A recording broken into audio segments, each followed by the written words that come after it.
Quand j'étais petit, je voulais être astronaute.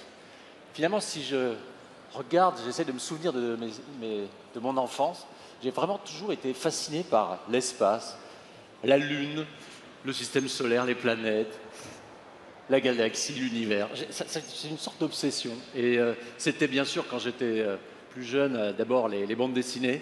Il y avait, beaucoup d'entre vous s'en souviennent sans doute, je pense que ma maladie est assez fréquente. C'était, par exemple, quand j'étais vraiment petit, là, c'était Mandrake et Flash Gordon, en français Guy Leclerc.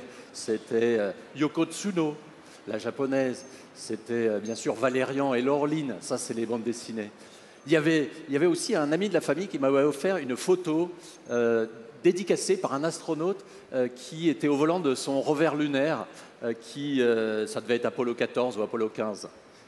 Et puis, dans notre maison de famille à Pau, dans les Pyrénées-Atlantiques, tout en bas à gauche, avec mes cousins, mon frère, on fabriquait des fusées. Donc on prenait des bouteilles en plastique, des bouteilles d'Évian, pour ne pas les citer, en plastique, on les encastrait vides, on les encastrait les unes dans les autres, on achetait des petits feux d'artifice dans les magasins de Farce et Attrape, et on les scotchait en bas de notre magnifique fusée en bouteille d'Évian. On allumait, ça décollait, mais ça finissait assez immanquablement sur le gazon, dans une espèce d'incendie catastrophique. Et vous voyez que ça remonte à loin. Donc, alors, il y avait aussi, bien sûr, les films. Il y a eu 2001, l'Odyssée de l'espace, tout le monde l'a vu, complètement délirant. 1968.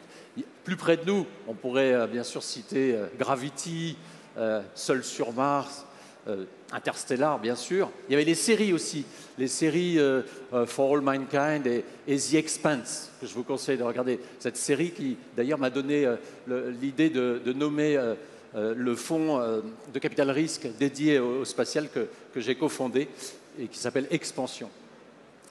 Alors, là, à un moment, il y a une visite médicale qui est au lycée et qui me fait comprendre que ça va être compliqué quand même d'être astronaute, parce que pour être astronaute, il faut être pilote de chasse. Pour être pilote de chasse, il ne faut pas être myope.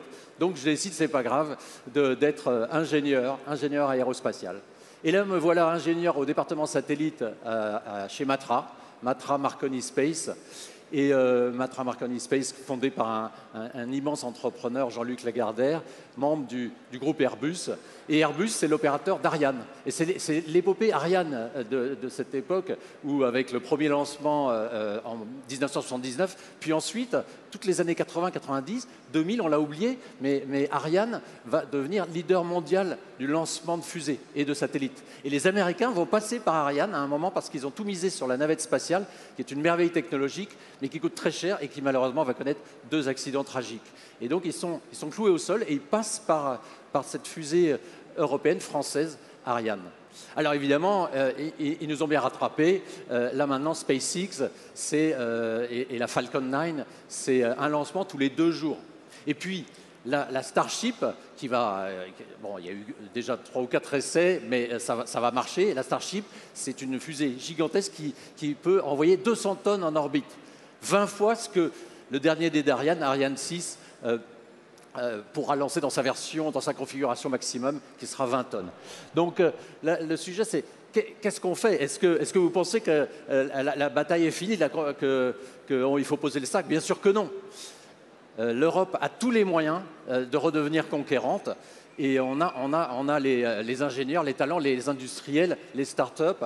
Et si on se lançait et on faisait une super Ariane capable d'être aussi puissante que la Starship, voire plus, peut-être avec de nouvelles propulsions.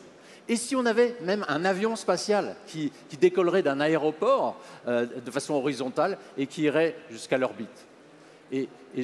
Aussi, pourquoi est-ce l'Europe ne se projeterait pas et n'aurait pas une station spatiale orbitale européenne? Vous savez que la station spatiale internationale, qui va être démantelée à la fin de la décennie, a été fabriquée pour moitié à Turin par Thales Alenia Space, donc Turin en Italie.